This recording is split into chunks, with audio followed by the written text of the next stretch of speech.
नमस्कार दोस्तों, मैं निकी कुमार सिंह और आप देख रहे हैं हाइपर न्यूज। आज हम कोई खबर लेके नहीं आए हैं। आज हम एक फिल्म के बारे में बात कर रहे हैं जो अभी चर्चा का विषय है, जिस फिल्म का नाम है द कश्मीर फाइल। इस फिल्म के स्टोरी और कैरेक्टर को डिकोड करेंगे और साथ साथ जो भी आपके अंदर प्रश्न उठ रहा है उन प्रश्नों का जवाब देंगे। वीडियो स्टार्ट करने से पहले आप सभी से विनम्र निवेदन है कि हमारे चैनल को सब्सक्राइब करें और वीडियो को लाइक और शेयर जरूर करें। चलिए हम बिना समय गंवाए हुए वीडियो को स्टार्ट करते हैं और सिंपल प्रश्न को ले लेते हैं जो आपके मन के अंदर उठ रहा है। क्या इस फिल्म को हम परिवार के साथ देख सकते हैं? जी हाँ, फिल्म को परिवार के साथ आप देख सकते हैं। दूसरा प्रश्न है, क्या इस फिल्म को हिट करने के लिए घटनाएं को बढ़ा चढ़ाकर प्रस्तुत किया गया? जी नहीं, मैं ये दावे के साथ कह सकता हूं कि इस फिल्म के अंदर जो भी घटनाएं हैं उसको घटाकर ही प्रस्तुत किया गया वास्तविकता से। क्योंकि अगर जो भी घटनाएं वास्तविकता में घटी थी, अगर उस प्रकार से भी फिल्म के अंदर उतारा जाता तो ये फिल्म रिलीज नहीं होती। ये ज्यादातर लोग ये सभी लोग जानते हैं कि अगर जो भी घटनाएं हैं एक्चुअली में ये इतना ज्यादा दर्दनाक था कि वास्तविकता में ये फिल्म के अंदर दिखाया नहीं जा सकता, या दिखाया जाता तो ये फिल्म रिलीज नहीं होती। तीसरा प्रश्न है, इस फिल्म को आपको क्यों देखना चाहिए? प्रश्न के उत्तर में ही 3 सवालों का जवाब मिल जाता है और 3 कैरेक्टर को हम डिकोड कर लेते हैं। पहला प्रश्न है कि आखिर आपको सच्चाई से कैसे दूर रखा जा सकता है? आखिर आतंकवादी कौन बनता है और हमें और हमारे समाज को इस फिल्म से क्या सीखना चाहिए? इस प्रश्न का उत्तर को हम कहानी के माध्यम से समझते हैं। बात है सन 1982 की। शेख अब्दुल्ला की मृत्यु 1982 में हो जाती है और नेशनल कॉन्फ्रेंस पार्टी का कमान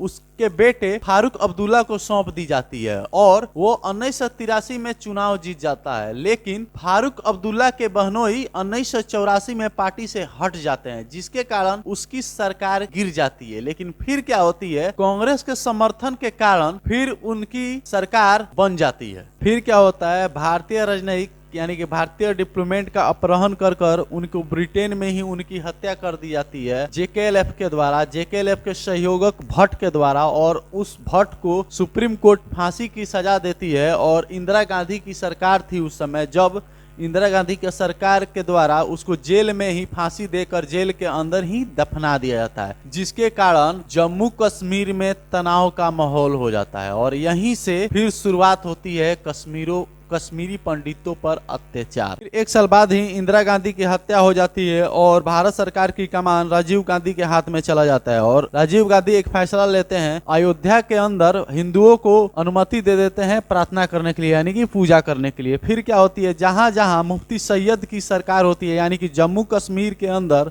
जहां जहां मुफ्ती सैयद की प्रभाव ज्यादातर होती है, वहां पर मंदिरों को तोड़े जाने लगता है और उखाड़ फेंक दिया जाता है और हिंदुओं पर अत्याचार बढ़ जाता है, जिसके कारण 7 मार्च 1986 को राजीव गांधी द्वारा मुफ्ती सैयद को सरकार को बर्खास्त कर दिया जाता है। बर्खास्त करने के बाद फारूक अब्दुल्ला के नेतृत्व में 1987 के अंदर चुनाव के अंदर बहुत बड़े पैमाने पर धांधली होती है और फिर फारूक अब्दुल्ला को सीएम बना दिया जाता है और यहीं से फिर उग्रवाद का उदय हो जाता है। फिर क्या होता है, 14 सितंबर 1979 को एक बहुत बड़े भाजपा नेता यानी कि टीपूलाल टिपकू की हत्या कर दी जाती है और आज 14 सितंबर को यानी कि उनके हत्या के दिन ही कश्मीरी हिंदुओं के द्वारा शहीद दिवस के रूप में याद किया जाता है। फिर टीपूलाल की हत्या के बाद यहीं से हिंदू कश्मीरियों पर अत्याचार की कहानी स्टार्ट होती है।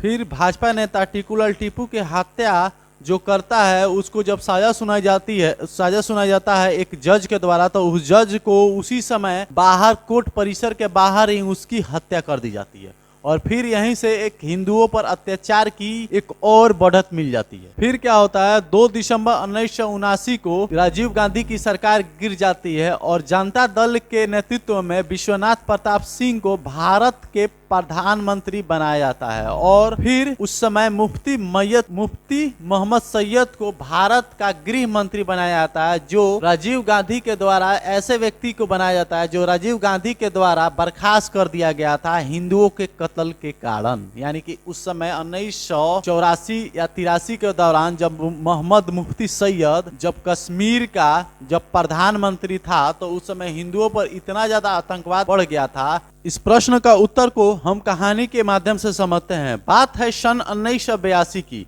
शेख अब्दुल्ला की मृत्यु 1982 में हो जाती है और नेशनल कॉन्फ्रेंस पार्टी का कमान उसके बेटे फारूक अब्दुल्ला को सौंप दी जाती है और वो 1983 में चुनाव जीत जाता है। लेकिन फारूक अब्दुल्ला के बहनोई 1984 में पार्टी से हट जाते हैं, जिसके कारण उसकी सरकार गिर जाती है। लेकिन फिर क्या होती है, कांग्रेस के समर्थन के कारण फिर उनकी सरकार बन जाती है। फिर क्या होता है, भारतीय राजनयिक यानी कि भारतीय डिप्लोमेट का अपहरण कर कर उनको ब्रिटेन में ही उनकी हत्या कर दी जाती है जेकेएलएफ के द्वारा, जेकेएलएफ के सहयोगक भट्ट के द्वारा। और उस भट्ट को सुप्रीम कोर्ट फांसी की सजा देती है। और इंदिरा गांधी की सरकार थी उस समय, जब इंदिरा गांधी के सरकार के द्वारा उसको जेल में ही फांसी देकर जेल के अंदर ही दफना दिया जाता है, जिसके कारण जम्मू कश्मीर में तनाव का माहौल हो जाता है। और यहीं से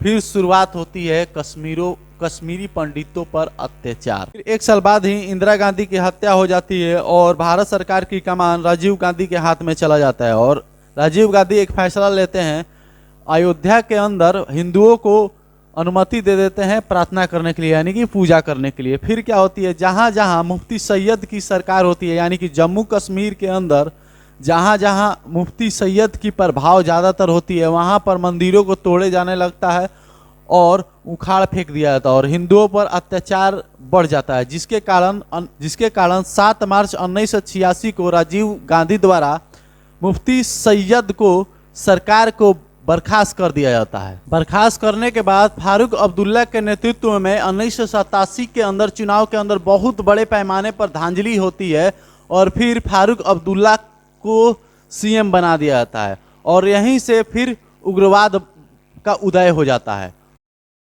फिर क्या होता है, 14 सितंबर 1979 को एक बहुत बड़े भाजपा नेता यानी कि टीपूलाल टिपकू की हत्या कर दी जाती है। और आज 14 सितंबर को यानी कि उनके हत्या के दिन ही कश्मीरी हिंदुओं के द्वारा शहीद दिवस के रूप में याद किया जाता है। फिर टीपूलाल की हत्या के बाद यहीं से हिंदू कश्मीरियों पर अत्याचार की कहानी स्टार्ट होती है। फिर भाजपा नेता टीपूलाल टिपू की हत्या जो करता है उसको जब साजा सुनाई जाता है एक जज के द्वारा, तो उस जज को उसी समय बाहर कोर्ट परिसर के बाहर ही उसकी हत्या कर दी जाती है। और फिर यहीं से एक हिंदुओं पर अत्याचार की एक और बढ़त मिल जाती है। फिर क्या होता है, 2 दिसंबर 1979 को राजीव गांधी की सरकार गिर जाती है और जनता दल के नेतृत्व में विश्वनाथ प्रताप सिंह को भारत के प्रधानमंत्री बनाया जाता है। और फिर उस समय मुफ्ती मोहम्मद सैयद को भारत का गृह मंत्री बनाया जाता है, जो राजीव गांधी के द्वारा ऐसे व्यक्ति को बनाया जाता है जो राजीव गांधी के द्वारा बर्खास्त कर दिया गया था हिंदुओं के कत्ल के कारण। यानी कि उस समय 1984 या 83 के दौरान जब मोहम्मद मुफ्ती सैयद जब कश्मीर का जब प्रधानमंत्री था, तो उस समय हिंदुओं पर इतना ज़्यादा आतंकवाद बढ़ गया था कि जैसे ही राजीव गांधी का नेतृत्व में सरकार बना तो उन्होंने इसको बर्खास्त कर दिया। और फिर होता क्या है, हिंदुओं पर खून की होली स्टार्ट हो जाती है। और फिर ऐसा एक घटना घटता है 8 दिसंबर 1979 को, यानी कि 6 दिन बाद ही एक ऐसी घटना घटता है कि इसकी बेटी को यानी कि मुफ्ती मोहम्मद सैयद की बेटी रुबिया सैयद की अपहरण कर लिया था। अब एक चीज समझिए, जिसकी बेटी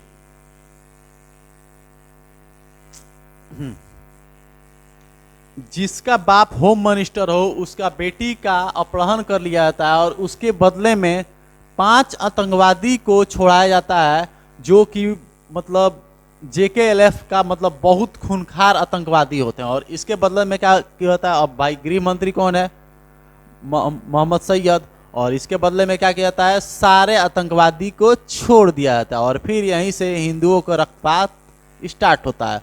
और फिर बात आता है 14 जनवरी 1990 को, यानी कि 50 दिन बाद ही, जब मुफ्ती मोहम्मद सैयद भारत के गृह मंत्री होते हैं। और ये तो आपको मालूम है कि जिसके राजीव गांधी ने जिनको बर्खास्त कर दिया था हिंदुओं के कत्ल के कारण और मंदिरों को तोड़ने के कारण।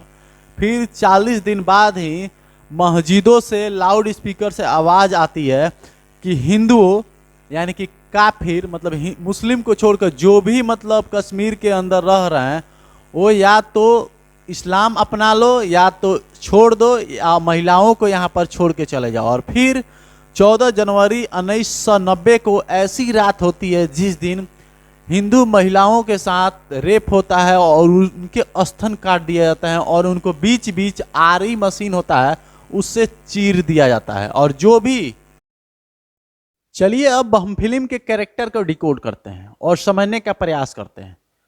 बात है 14 जनवरी 1990 को। एक पिता के साथ वही सारा अत्याचार होता है जो अन्य दूसरे हिंदुओं के साथ होता है। वो पिता क्या करता है, अपने बेटे को साथ, अपने माता के साथ वो आकर एक शिविर के अंदर रहता है, यानी कि पलायन करके एक शिविर के अंदर रहता है। और वो क्या करता है, उस बेटे को पढ़ाता है और कहता है कि बेटा तू इतना पढ़ कि तू न्यायपालिका के माध्यम से, यानी कि न्याय के माध्यम से तू हमको कश्मीर में आकर स्थापित कर दोबारा। उस पिता का मुख्य क्या लक्ष्य होता है कि पढ़ाई के माध्यम से, ना ही हथियार से, तू पढ़ाई के माध्यम से हमको कश्मीर के अंदर न्याय दिला। और फिर ये लड़का पढ़ते पढ़ते इस लड़के का एडमिशन जेएनयू के अंदर हो जाता है, जहाँ की एक मैडम सॉरी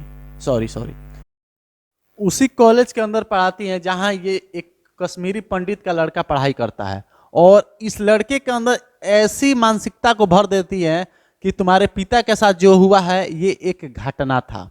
और इस मैडम यानी कि मोहतरमा का साफ कहना है कि ये एक मतलब घटना था। और इस आप स्पीच को पूरा सुनिए। और मैं जल्दी से 3 रीजन्स की बात करूंगी, बहुत ही जल्दी, क्योंकि बार बार जब ये बात उठती है। अभी मैं कहीं गई थी जहां एक्चुअली त्रिवेंद्रम गई थी, जहां एक साइंस स्टूडेंट ने मुझसे कहा कि हमें कभी क्यों नहीं सिखाया गया कि कश्मीर का एक्सेशन कैसे हुआ हिंदुस्तान में। हमें स्कूल में ये क्यों नहीं सिखाते, क्यों यही सिखाते हैं कि Kashmir is an integral part of India. तो सवाल बहुत ही गंभीर है और एक्चुअली ज़्यादा लोग इतिहास नहीं जानते। सीएचएस के टीचर यहाँ मौजूद हैं और सीएचएस के स्टूडेंट्स यहाँ मौजूद हैं। आप जानते हैं क्यों सीएचएस पे और इतिहास पे इतना बड़ा हमला ये लोग करना चाहते हैं? क्योंकि इतिहास एक बार हम जान गए तो राष्ट्र के सारे रहस्य खुल जाएंगे, राष्ट्रवाद का पोल खुल जाएगा। यही है प्रॉब्लम। तो अगर आप, तो जब हम कहते हैं बार बार इंडिया इंडिया, 15 अगस्त 1947 में उस वक्त, उस मोमेंट पे इंडिया जिसे हम कह रहे हैं उसके कई जगह ऐसे थे, कई रीजन्स ऐसे थे जिनकी अपने स्वायत्त इतिहास थे, completely autonomous of the nation state. वो सीधे ब्रिटिश गवर्नमेंट के, ब्रिटिश सरकार के साथ वो डील कर रहे थे, नेगोशिएट कर रहे थे और उनकी अपना इतिहास था। लेकिन इस सब को एक तरफ करके इंडियन स्टेट ने एक बड़ा स्टेप लिया कि ये सब हमारा है। अब मणिपुर को लीजिए, मणिपुर 1947 में sorry, can you just keep those papers, thanks. एक इंडिपेंडेंट कॉन्स्टिट्यूशनल मोनार्की बनाया था, एक संवैधानिक राजशाही उन्होंने एस्टैब्लिश की थी with a democratically elected assembly. ये ब्रिटिश के साथ जो नेगोशिएशंस चले थे वो ये हुआ था बिल्कुल जनतांत्रिक तरीके से, कॉन्स्टिट्यूशनल मोनार्की, एक असेंबली जिसमें लोगों ने चुनाव लड़े लोग और वो मणिपुर एक कॉन्स्टिट्यूशनल मोनार्की बन गया था। लेकिन विद इन मंथ्स मणिपुर के राजा को, यानी कि हेड ऑफ स्टेट को गिरफ्तार किया गया और मणिपुर को मर्जर के लिए जबरदस्ती उसको मर्ज किया गया इंडिया के साथ। नागालैंड को देखिए, हैदरी एग्रीमेंट था नागा नेशनल काउंसिल और ब्रिटिश गवर्नमेंट के बीच में, और नागालैंड को 10 साल का प्रोटेक्टेड स्टेटस दिया गया। उसके बाद उनको प्लेबिसाइट का हक दिया गया था, लेकिन ब्रिटिश के जाते ही इंडियन राष्ट्र राज्य ने नागा टेरिटरी को अपना डिक्लेयर किया और शायद सबसे पहला one of the first acts of the independent Indian government was to actually aerially bomb Nagaland. Kashmir की कहानी एक्चुअली यहाँ मुझे बताने की ज़रूरत नहीं है, आप सब जानते हैं कि जो प्लेबिसाइट जो प्रिंसिपल अपनाया गया बाकी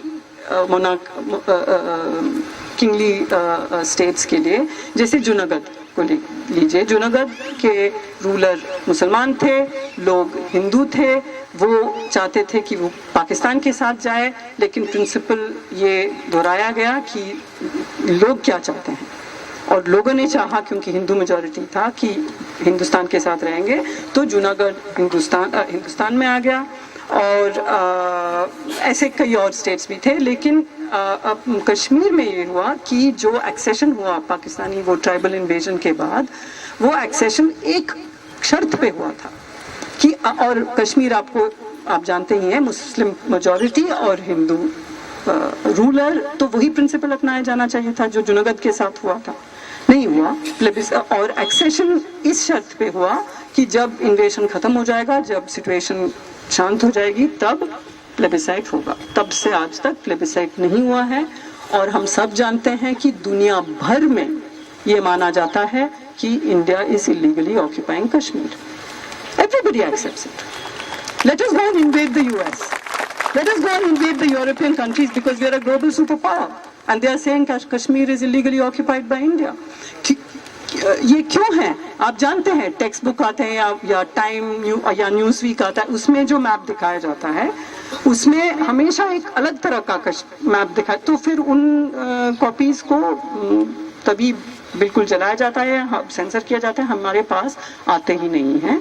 तो जब दुनिया भर में इलीगल ऑक्यूपेशन की बात हो रही है कश्मीर की, तो हमें सोचना चाहिए कि आज़ादी एक नारा उस तरह का नहीं है, और मतलब बिल्कुल जायज़ नारा है, और अगर कोई आज़ादी का नारा उठाता है कश्मीर से, तो हम कम से कम ये समझें कि दुनिया में इंडिया को किस तरह समझा जाता है। इट्स एन इम्पीरियलिस्ट, बिल्कुल एक साम्राज्यवादी देश की तरह माना जाता है। तो क्या हमें इस पे गर्व होनी चाहिए?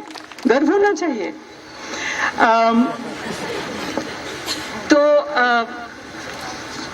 तो ये और हम जानते हैं कि जो जनतांत्रिक एस्पिरेशंस है लोगों के, तरह तरह के, मतलब या नॉर्थ ईस्ट में या कश्मीर में हो या छत्तीसगढ़ में हो, एक आफ्सपा जो है वो एक बहुत ही महत्वपूर्ण वो एक ब्रह्मास्त्र है, जिससे कि इंडियन नेशन स्टेट किसी न किसी तरह ऑर्डर को कायम रखता है, सोशल ऑर्डर को कायम रखता है। It is a daily emergency, वो एक निरंतर रोज़ाना इमरजेंसी है इन जगहों में जहां आफ्सपा है। और क्योंकि हमारे नाम पे, यानी कि भारत के सिटीजन्स के नाम पे हमारे इलेक्टेड रिप्रेजेंटेटिव्स ये आफ्सपा चला रहे हैं, हम सब इसके इनजस्टिस में, इसके अन्याय में हम सब मौजूद हैं। हमारे नाम पे किया जा रहा है कि something like, I don't know, 30-40% of the country is under military rule. तो भारत का चेहरा, इंडिया या हिंदुस्तान का चेहरा जो कश्मीर देखता है और नॉर्थ ईस्ट देखता है और छत्तीसगढ़ के आदिवासी देखते हैं, वो है इंडियन आर्मी। ये हम याद रखें। पूरी स्पीच सुनने के बाद आपको मिला तो क्या मिला?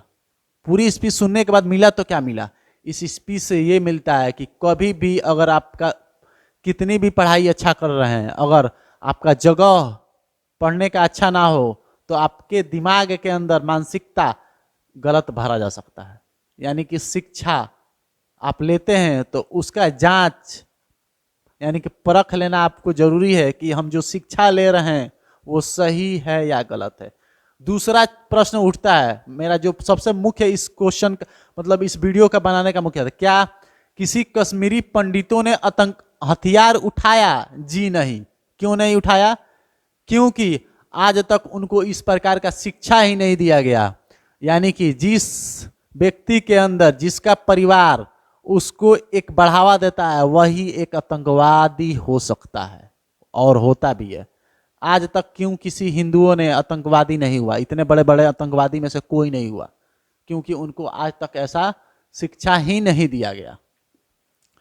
तीसरा प्रश्न कि कितना भी किसी पिता के साथ अत्याचार हुआ हो, कहानी को दिमाग के अंदर कैसे मानसिकता को व्यक्ति को बदला जा सकता है, इस फिल्म के माध्यम से आप देख सकते हैं। यानी कि जानकारी को आपको परखने की जरूरत है कि क्या सच्चाई है क्या गलत है। इस चीज से आपको ये इस फिल्म के माध्यम से यही मिलता है कि भले आपके साथ कुछ भी हो, यानी कि भारत के इतिहास को मिटाया जा सकता है। और तीसरा चीज समाज को ये सीखने को मिलता है कि कभी भी आवाज अगर आप नहीं उठाइएगा, खुद का लड़ाई आप नहीं लड़िएगा, तो दूसरा दुनिया में कोई लड़ने वाला नहीं है। ये आप देख रहे हैं कश्मीरी हिंदुओं के साथ आज 32 साल हो गया, लेकिन आज तक किसी को अन्याय नहीं मिला। वो अगर कश्मीर के अंदर दोबारा जाते हैं तो उनके साथ वही घटनाएं होती हैं जो आज 1990 में हुई थी, यानी कि उनको मार दिया जाता है। यानी कि जब हैं आप अपने अस्तित्व को पहचानिए, अगर नहीं पहचानते हैं तो जब कम हो जाइएगा तब उस समय पहचानने से कोई मतलब नहीं है। आप एक काफी के रूप में गिनती होइएगा। जैसे कश्मीर के अंदर हिंदुओं, सिख, अन्य धर्मों के साथ ये सारी घटनाएं हुई, वो आखिर जब 1983 में जब 20% थे तब तो अपना अस्तित्व को पहचानने का कोशिश नहीं किए। जब 5% हो गए तब भी अपना अस्तित्व को पहचानने का कोशिश नहीं किए, वो लगातार पलायन करने का कोशिश किए। अब तुम कहाँ से कहाँ तक भागोगे? कश्मीर से दिल्ली भागोगे, दिल्ली से बिहार भागोगे, बिहार कहाँ कहाँ तुम भागोगे? तो यानी कि कोई भी ये भारत के अंदर जब तक तुम अपनी हक की लड़ाई तुम छीन कर नहीं लड़ोगे तब तक तुमको कुछ नहीं मिलने वाला है।